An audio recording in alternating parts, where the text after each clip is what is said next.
So hear now this story from the Gospel of John in the 5th chapter.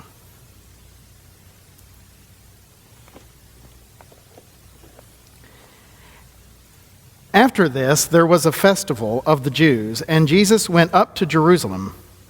Now in Jerusalem by the sheep gate there is a pool, called in the Hebrew Bethzatha, which has 5 porticos. In these lay many invalids, blind, lame, and paralyzed. One man was there who had been ill for 38 years. When Jesus saw him lying there and knew that he had been there a long time, he said to him, "Do you want to be made well?" The sick man answered him, "Sir, I have no one to put me into the pool when the water is stirred up. And while I am making my way, someone else steps down ahead of me." Jesus said to him, "Stand up, take your mat, and walk." At once the man was made well, and he took up his mat and began to walk. Now that day was a Sabbath. So the Jews said to the man who had been cured, "It is the Sabbath. It is not lawful for you to carry your mat." But he answered them, "The man who made me well said to me, 'Take up your mat and walk.'" They asked him, "Who is the man who said to you, 'Take it up and walk'?" Now the man who had been healed did not know who it was, for Jesus had disappeared into the crowd that was there. Later Jesus found him in the temple and said to him, "See, you have been made well. Do not sin anymore, so that nothing worse happens to you." The man went away and told the Jews that it was Jesus who had made him well. Therefore the Jews started persecuting Jesus because he was doing such things on the Sabbath. But Jesus answered them, "My Father is still working, and I also am working." For this reason the Jews were seeking all the more to kill him, because he was not only breaking the Sabbath, but was also calling God his own Father, thereby making himself equal to God. For the word of God in Scripture, for the word of God among us, for the word of God within us, thanks be to God. So on Thursday of this week, Betty Tanner died. And Betty had been a member of this church longer than anyone else currently was a member. She joined on December the 7th, 1941. And many of you remember a couple of years ago when we celebrated the 70th anniversary of her membership. We had a nice cake for her, and she was here, and I think it was the last time she was here on a Sunday morning. And I interviewed her, and Betty told the story of joining church that morning and then going to lunch and then going to a movie and coming out and seeing flags everywhere. And only then finding out that we'd been attacked by the Japanese and we were probably at war. It's a really great story, and of course makes her joining day very memorable. It sticks in your head. Betty was 93 years old, and she lived in the exact same house she had lived in her entire life. Her parents owned that house when she was born. She was there for lived in the same place for 93 years. And her service is still being planned. We don't have details quite yet for that. There's a niece that lives in Switzerland, and so it will be delayed sometime until the niece in Switzerland can get here. Part of what is, if you're around this church for just a short amount of time, you get impressed by the 90-somethings in this congregation. We have, and in my time here, have had others that were just remarkable, incredible, active, reasonably healthy people, until Betty went into the hospital 6 weeks ago, Jim, something like that. She'd never been ill. She'd always been at home, still driving, still taking care of herself. We have so many incredible people in their 90s in this congregation. Another one's Mildred Smock, who is in charge of our book sale twice a year. She's up here, twice a week when she's healthy, and has a little room in the basement we call Mildred's room, and she sorts through books and prices them and organizes them by genre, and she spends months getting ready for that sale. And then when the sale's going on, she's here every single day, very much in command of what goes on, if you know Mildred, and always being very elegant and graceful in the process. And this is a project that would tire out most people half her age, and yet Mildred still does this and does it faithfully. And Then, of course, we have Cheryl, our super greeter, who, for many people who join the church, he's the first person that they get to know, and she remembers everybody week in and week out and who they are and their stories, and there are so many others, and it's so impressive to me. So there's something really good, in the water here or something in this congregation. But the truth is, there have been a series of scientific studies that have shown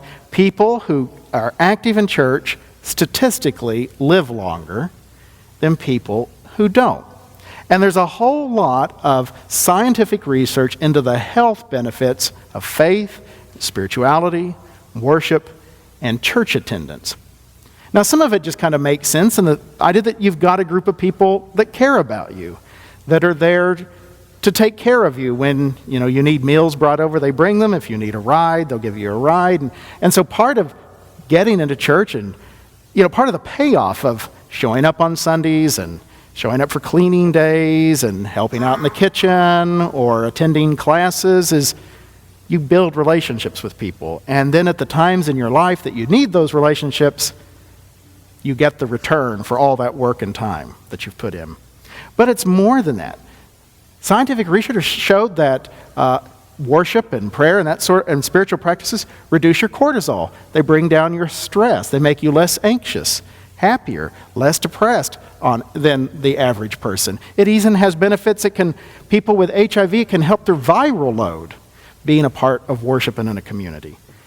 Prayer and meditation, spiritual practice changes our brain. It affects our thalamus. The parietal lobe changes its size and structure when we do these sorts of things. So there are real concrete benefits to our health and well-being, being a part of a church family, engaging in spiritual practices. So this week, as I wrestled with this story from the Gospel of John, the basic point going on in this story is, how do we get well? What are the factors that contribute to our health and wholeness? And what are the sorts of things that inhibit it, that get in the way? And one thing we know from this story is one of the factors affecting this gentleman who couldn't get well is not having any help. And then some of the rules and religious regulations of a society inhibited his health and well-being. So we know that all sorts of factors affect health. Geography, demographics, politics and economics and even racial issues. What neighborhood you live in affects your health and well-being because of crime rates and pollution and the stress of where you live, or if it's less stressful, or the access to good quality nutrition or health care being nearby. Lots of external factors beyond microbes affect our physical health. But there are also these other factors, these factors have to do with our own decisions, our own attitudes, our own choices. Jesus is very clear to rebuke an idea that was old even in his time, that all sickness and suffering is a result of some sin. Jesus said that's not true. Said it over and over again. Unfortunately, there's still people that seem to believe that idea. But it doesn't mean that our own decisions, behaviors, choices, attitudes don't affect our health and well-being, for they do. The things that we choose to be a part of, the way we choose to live our life, can affect our health and well-being. So anyways, I was thinking about all of this week. I thought, this is a way bigger topic than I can cover in the 15 minutes that Sam allows me before he turns the microphone off. And so I thought, you know what? I've got some handy help in thinking about this. So I'm going to invite Sue Cassidy, our parish nurse, to come up here, and Sue and I are going to have a little conversation. See, the informal nature of today allows for a little bit of flexibility. So this is the talk show format. So, the Orthodox Jew... It is a lot louder over here for some reason. The receiver must be over there. The Orthodox Jewish rabbi, all of his sermons are now talk show format. He was in the paper for that recently. It's very interesting. So Sue, nice to meet you. If you don't know Sue, Sue Cassidy is our parish nurse. And she's been in that job for 1 year. 1 year. Okay, so I've got a couple of questions. Why did you become a nurse? I had to really condense this. There's always lots of factors in why you choose what profession you go into.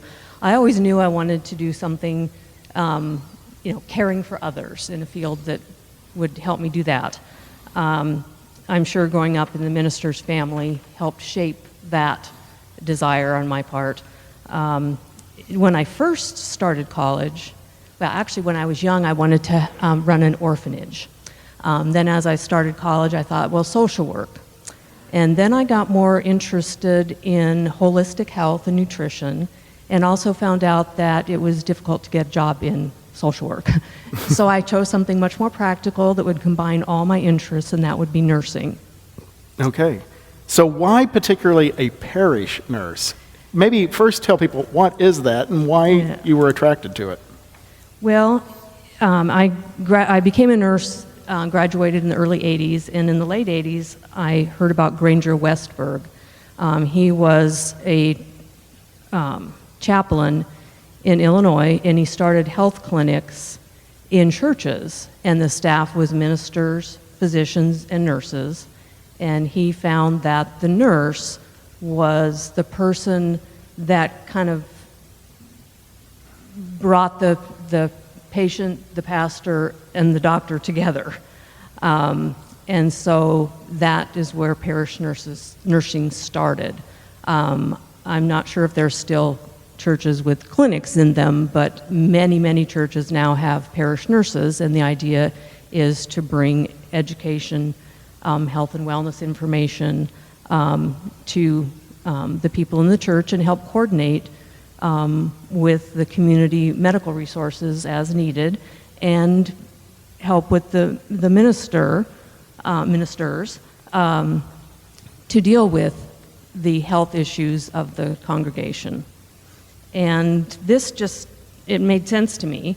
I went to a Benedictine Catholic nursing school, and so the whole spiritual side of being a nurse was a part of my education, plus being involved in church, it just fit. At one time, well, just before I moved here, my church in Billings, Montana, was starting a parish nurse program, and then I moved here. And now this is the first time that I had the opportunity, and the church was in the same place I was at the time. So what do you see as the relationship between health and spirituality? This was a little more difficult. It's a little broad. Yes, so. But actually I went back to some of the writings I had to do when I was in nursing school, and actually an application to get into nursing school had to include all this kind of information. And I found that over the years that when I am praying or meditating on a regular basis, I feel better, I can make healthy choices more easily. I'm just in a better space spiritually, and also more in touch with the body, which then of course helps me make the healthy choices easier. And I have seen that in other people, and I've seen that in the readings I've done on health and spirituality. And Scott mentioned, in Jesus' time, people were believing that sin caused illness, and Jesus said, no. Early Christians were the first ones, I think, that said, no, that's not the case. But they did see the connection between health and wellness. But as scientific discovery and in the medical area grew, people did start to separate the scientific medical world from spirituality. And I think, I'm not sure how long it's been going on, but there has been a growing interest in, no, they are connected. And when you are in touch with your spirituality, you do tend to be a more whole person, and that's kind of where holistic health comes into play. I've always thought sometime for a sabbatical, it might be an interesting idea to study like neuropsychology of religion, and so that you could understand like what are the parts of the brain that like prayer helps and all that other sort of. So then, and what are some of the physical effects? And I don't know how formulaic that might be, but then even when people come in with a problem, you can say, oh, they need more of like that hormone or that part stimulated, and this spiritual practice will do that. I mean, I'm sure it's not quite that formulaic, but I would like to understand that sort of stuff better. That's very interesting, and I've never gotten into it on the scientific level like that. But I know there are studies out there that show things like that. But yes, it can't be that formulaic. Just everybody's body chemistry is different. So what do you think are some of the spiritual things we can do to be healthier? Well, we've already said prayer and meditation. And I think just practicing loving yourself as your neighbor. Loving yourself has to come first. And being unconditional. We all seem to judge ourselves, but we need to be unconditional. I'm doing the best I can in the place I'm at. And yes, you can always strive to do better, but just practicing that type of affirmation on a regular basis helps you grow spiritually. And looking for the good in everybody. I'm everywhere, not everywhere. There's always the saying that we see the God within us, the Buddha within us in Buddhism. There is a bit of God, however you see God, in everyone, and looking for that in other people helps you grow spiritually.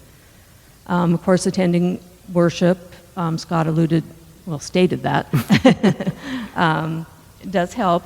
It's the worship, but it's also the relationships formed and attending the other church gatherings. It's the relationships that form that really help people spiritually, I believe. And then there's, exercise. There's studies that show that the one I've seen is runners, the endorphins get released, and that gives you a high. You feel better when you exercise. Things like yoga put you in a spiritual place. It's you're not just moving, but you're instructed during yoga to get into a more meditative state. I can't think. There's Tai Chi. Lots of different practices. Lots of different practices that yes. But one of the things I wanted to focus in on that you talked about is this power of forgiveness, because we know that even in this story from the Gospel of John, Jesus combines the idea of this man being well and being able to walk again, also with this idea of sin being forgiven, of getting past our own guilt and shame and putting our burdens down. And so do you think that even this very religious idea of forgiveness, forgiving ourselves, forgiving each other, that has healing power? Oh, definitely. I think if you hold a grudge against somebody, you really find it difficult to be in a good spiritual place. And I think that affects your physical health. And that affects your physical health. Anything that stresses you can affect your physical health, and there's a multitude of studies that can show that. Stress leads to just about every illness there is. So finding any way to reduce stress is helpful, and forgiving is part of that. And part of forgiving is seeing the God, the Spirit in everybody. Then you can kind of see where they're coming from, and sometimes that helps you understand and forgive. Okay. Anything else you want to add? Okay, thanks. Thank you. And I didn't make you wear a hard hat, so. Thank you. Oh, they're fine. So. We worship and celebrate a loving and powerful God who comes to us in Jesus Christ, and in that way opens up new opportunities and avenues for us that are beyond just the theological, beyond just what we believe and don't believe as a matter of doctrine. There is a real power in what we believe and what we do that contributes not only to our salvation in the sense of a spiritual way, but to our mental and our physical well-being. So may the blessings of God be with you today.